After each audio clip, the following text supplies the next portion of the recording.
Цікавая навіна. Астраномы ўпершыню атрымалі прамыя сведчанні існавання магнітных палёў у 7 планет за межамі сонечнай сістэмы.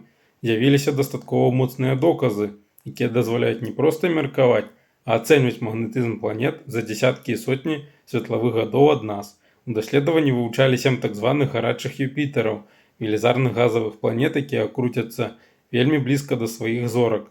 Адна іх палова заўсёды павернута да зоркі і моцна разагрэтая, а другая знаходзіцца ў пастаяннай цемры і холадзе.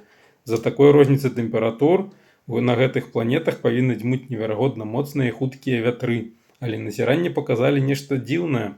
Самыя гарачыя планеты мелі больш павольныя вятры, чым чакалася. Гэта супярэчыла мадэлям атмасферы.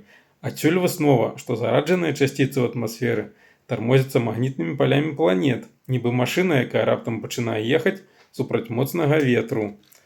Для даследавання выкарыстоўвалі найбуйнейшыя тэлескопы свету, у тым ліку знакаміты VLT у Чылі. Па руху атамаў жалеза ў атмасферах планет навукоўцы вымералі хуткасць ветру і знайшлі прыкметы ўздзеяння магнітных палёў. Магнітнае поле абараняе атмасферу ад зорнага выпраменьвання і можа быць адным з фактараў, неабходных для існавання жыцця знаёмага нам тыпу.